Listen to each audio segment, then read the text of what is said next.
अनंत coat ब्रह्मांड का एक रति नहीं भारे, सतगुरु पुरुष कबीरे हैं ये कुल के सिरजनहारे। सतगुरुदेव की जय। सर्वसंगत से प्रार्थना है, सत्संग प्रारंभ हो रहा है। कृपया सत्संग स्थल पर शांति पूर्वक विराजमान होकर के श्रद्धा से सत्संग सुने। परमेश्वर की प्यारी आत्माओं से पुनर्निवेदन है, सत्संग प्रारंभ हो रहा है। कृपया सत्संग स्थल पर शांति पूर्वक विराजमान होकर के श्रद्धा से सत्संग सुने। सत सही। वो फिर यही बात करेंगे, मैं तो कुछ कहने जोगा भी ना रहे आईबन को। उधर से कहते पहुंचूंगा क्षण एक में, जहां जन से महिमा सुनूं ता मैं गवन करूं, अरसो तो नगर निश्चिंत रहियो जहां मेरे प्यारे संत।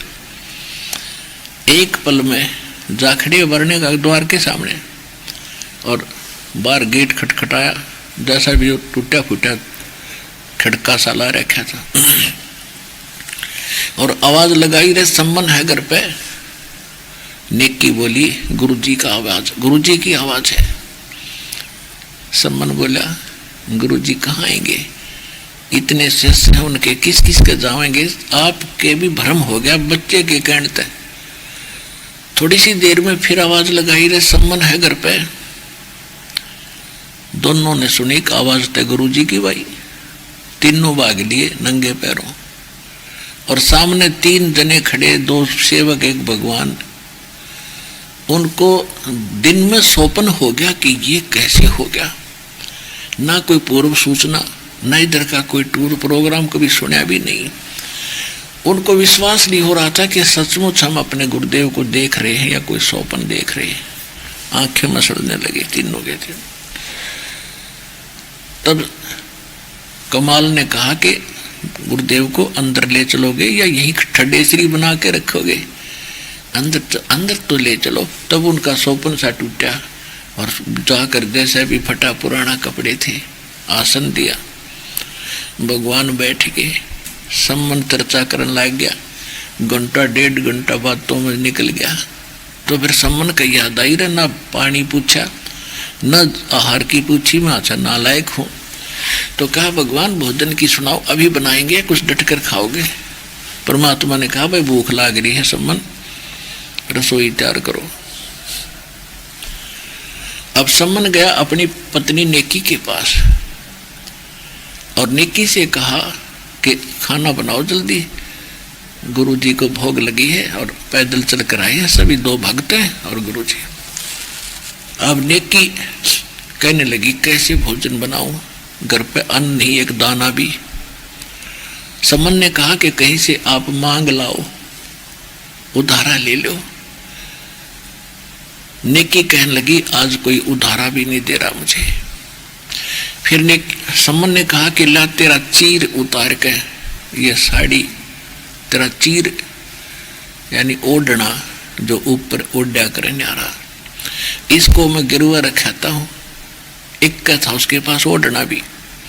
तो वो कहने लगी कि मैं लेकर गई थी इसको गिरवी रखने के लिए, ऋण यानी उधारा कुछ लेने के लिए। ये थोड़ा सा फटा हुआ है, किसी ने रखा नहीं। अब सम्मन कलेजा पकड़ कर जमीन पर बैठ गया कि हे भगवान, आज पहली बार गुरुदेव आए मेरे इस नीच के घर पे, और आज मैं इनको आहार नहीं करा सकता। अपनी किस्मत को बुरी तरह कोस रहा था। परमात्मा इस पापी को ना जन्म देते तो अच्छा था, और आप आगे अब घर से भूखे जाएंगे। तब नेकी ने कहा कि ऐसे चिंता करने से बात नहीं बनेगी, आप ऐसे करो, रात्रि में दोनों पिता पुत्र चोरी कर लाओ, कुछ आटा ले आओ, इतना ही लाना जितना इन तीनों गुरुदेव और भक्तों का काम चले, ज्यादा ना लाना। और अब गुरुदेव से कह दो भगवान सवेरा भोजन कराएंगे, ये जानी जान है, संकेत समझ जाएंगे। तो जो सेऊ था बेटा रोज सुना करता माता पिता से और गुरुदेव के सत्संग की जानकारी।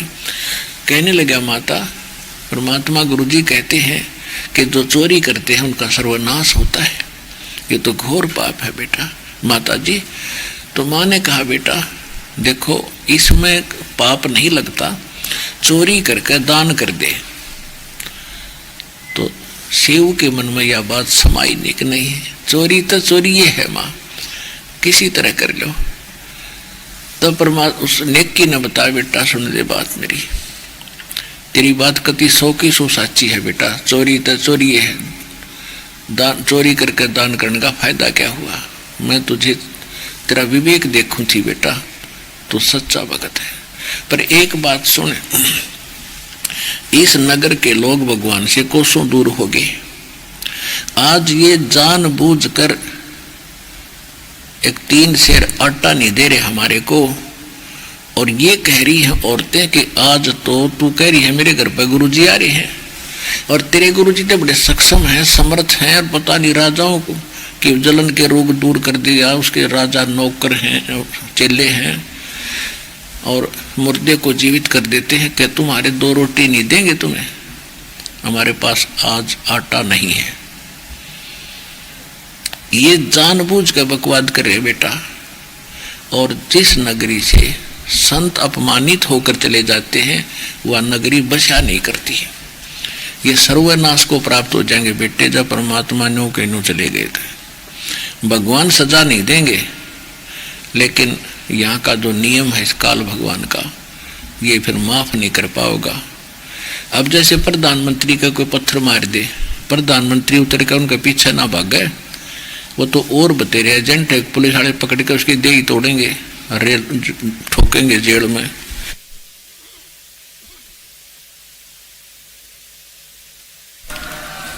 क्योंकि उनकी क्रिया ठीक नहीं थी। तो आज ये उस स्थिति में, अब देख ले बेटा, जब इस नगर का नाश करवाना है तो ठीक है, बैठ जाओ मौन साध के। और इस क्योंकि हमने इस नगर का अन्न खाया है, और बेटा ये हमारा फर्ज बनाई, तो बालक है इनकी आंखें बंद होगी, माया की चर्बी चढ़गी इनके, इसने माया की भांग पी ली।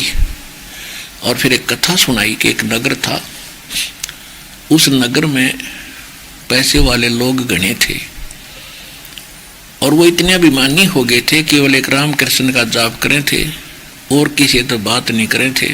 कोई साधु संत अगर मांगने आ जाता तो उसको अपमानित करके भेज देते, एक दाना एक रोटी का टूक भी नहीं देते थे, और उनको धिक्कारा करते थे कि तुम करके खाया करो, मस्टंडे फिरते हो। उस नगर के बाहर, उस गांव के नगर के बाहर बनी में एक साधु सिद्ध आ गया, उसके साथ एक चेला था 18-17 वर्ष का। संत वहां आकर रुक गया बनी में, और चेले को सुबह भेज दिया, बेटा भिक्षा मांग लिया। सारे नगर में चक्कर काट कर लड़का वापस आ गया। सबने अपमानित किया कि कमान जोगा है तू, क्या तुम करके नहीं खा सकते, धक्के खाते फिरते हो। लड़का वापस आया तो बाहर जिस रास्ते से वो आता और जाता था नगर में, उसके लास्ट कोने में, कति लास्ट में, एक कुम्हारी रहा करती थी, विधवा थी, 3-4 बच्चे थे। वो अपनी मेहनत करके उनका पालन पोषण किया करती थी। अब कुम्हारी ने पहले दिन देखा कि बाबा जी भिक्षा लेने गया और खाली जाता भी देखा, तो लड़के ने जाकर कहा कि गुरुदेव ऐसा नगर कदे देखा नहीं हमने, ये तो 16 माथे भी ना बोलते, ढंग से बात भी ना करते, गुरुदेव भिक्षा तो दो चाहे ना दो,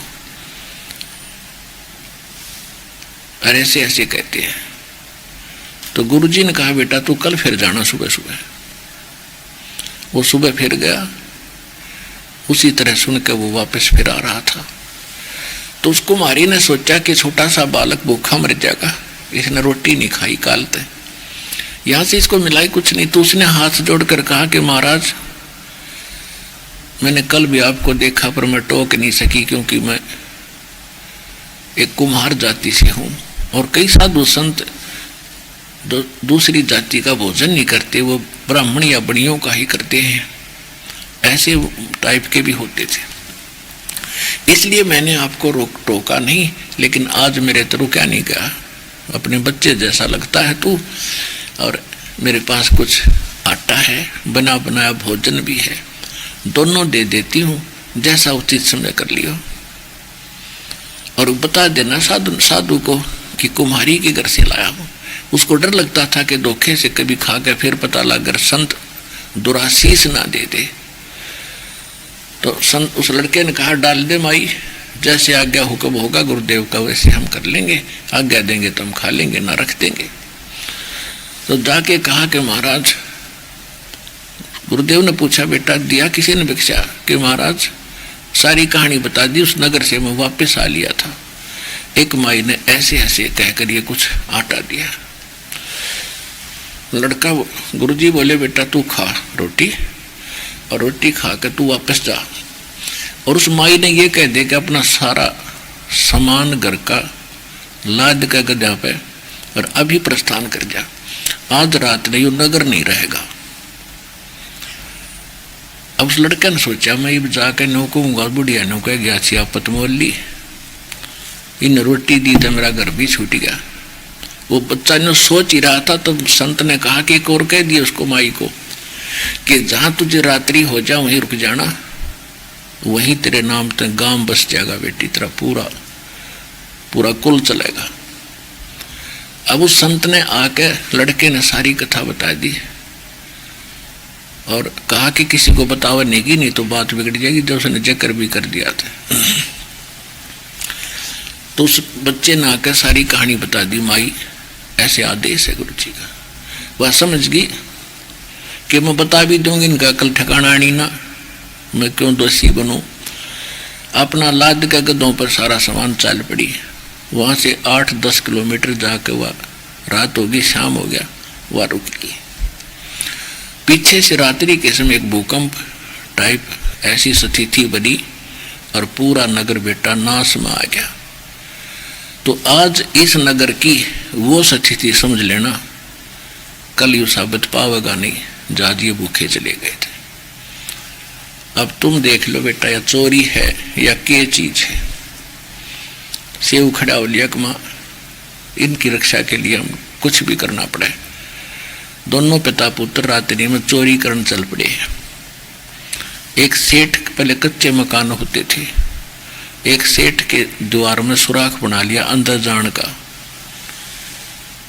अब सम्मन कहता है कि बेटा तू बाहर रहना, और अगर तू अंदर जाएगा और लाला जी पकड़ लेगा।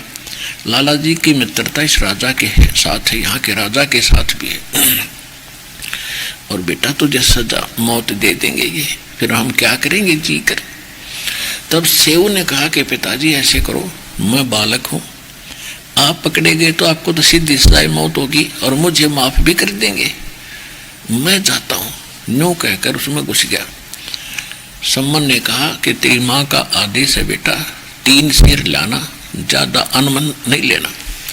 अब उसने जाकर अंदाजा सा 3 शेर आटा अपनी फटी पुरानी चादर में बांध के और चलन लगा, तो आवाज होगी, खुड़का हो गया। उस आवाज से सेठ वहीं सो रहा था उठ गया, और जो ही वो निकलने की चेष्टा करने लगा उसके पैर पकड़ के खींच लिया। तब तक उसने सेव ने वो आटा उस सुराख में बाहर फेंक दिया। पिताजी मैं पकड़ दिया सेठ ने, और आप ले जाओ और आटा बनो, रोटी खवा दियो गुरुदेव ने जाके, वक्त से प्रस्थान करवा दियो, बात बिगड़ेगी आज तक।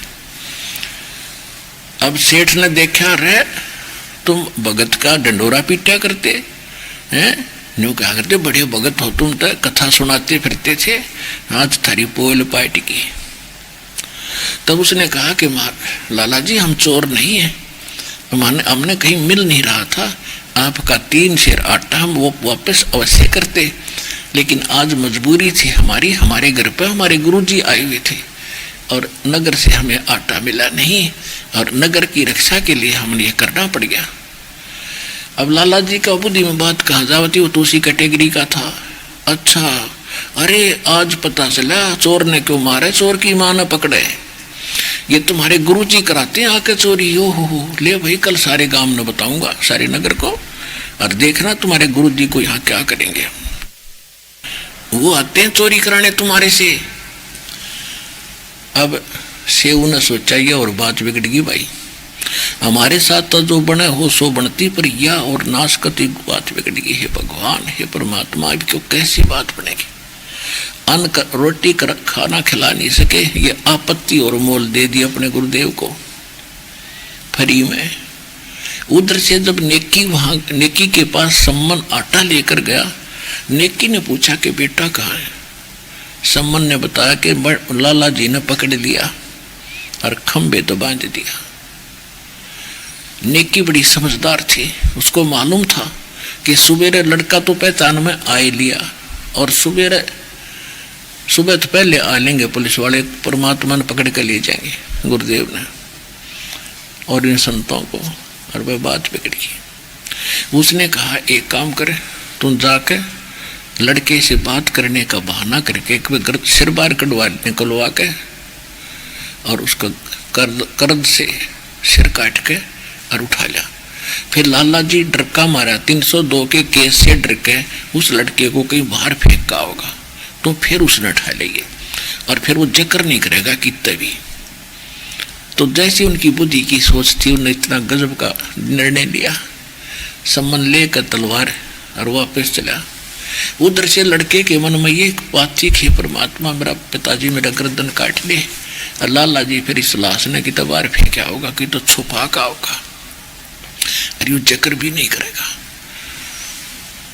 उधर से वो भी ये सोच रहा है, उधर से सम्मन इरादा यही लेकर चल रहा है।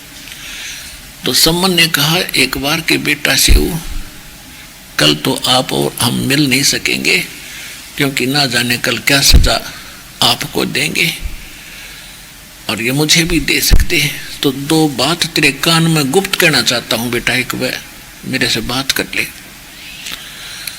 तो उसने कहा, सेऊ ने कहा, लाला जी बाहर मेरे पिताजी खड़े हैं, आप आज्ञा दो तो मैं बात कर लूं।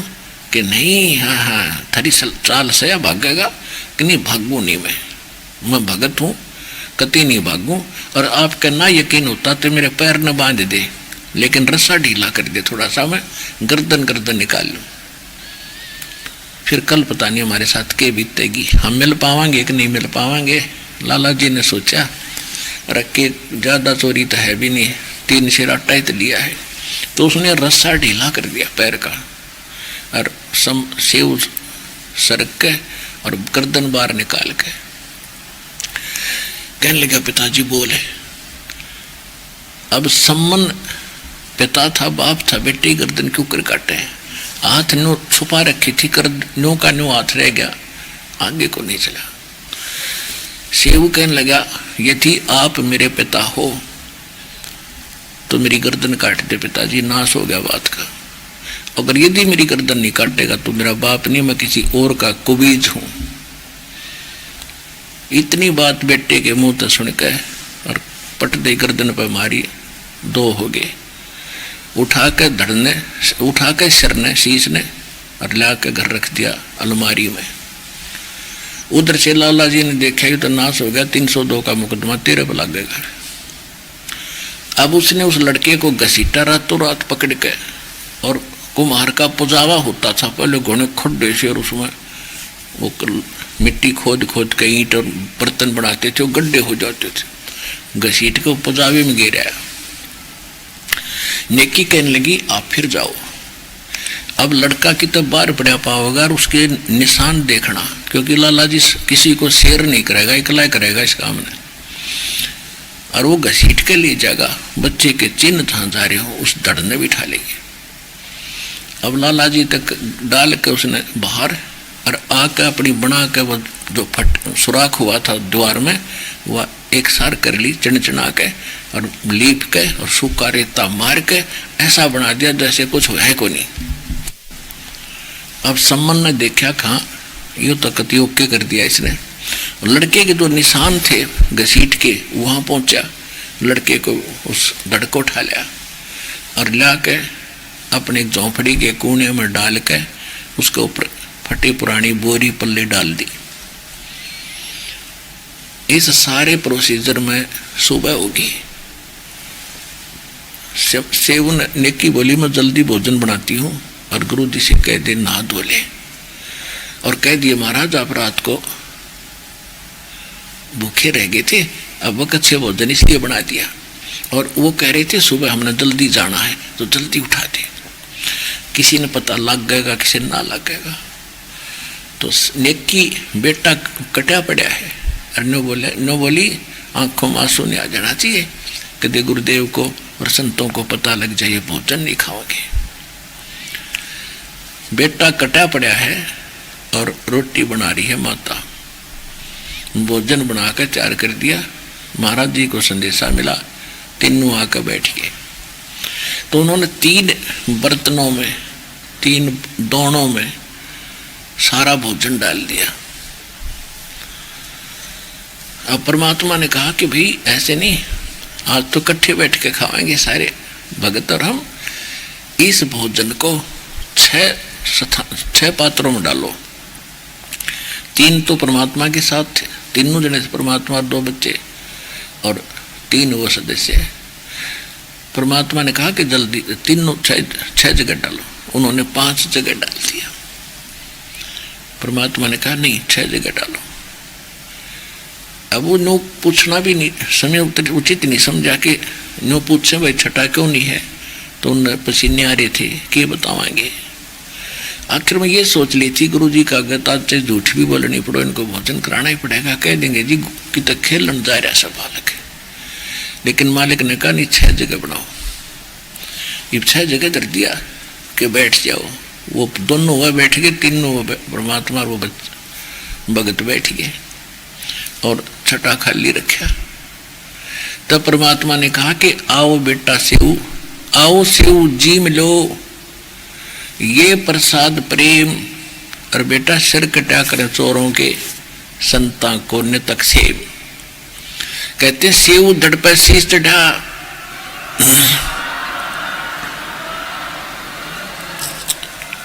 सेऊ धड़ पर शीश चढ़ा, अपने आप अलमारी से उठकर सिर और उस धड़ के ऊपर लग गया। सेऊ धड़ पर शीश चढ़ा, वो आ बैठा पंगत मां, और नहीं निशानी गर्दन पे यो ओ सेऊ ना। मात पिता ने कलर हटा हटा के देखे, निशान भी कोई ना। बोलो सतगुरुदेव कबीर भगवान की जय हो।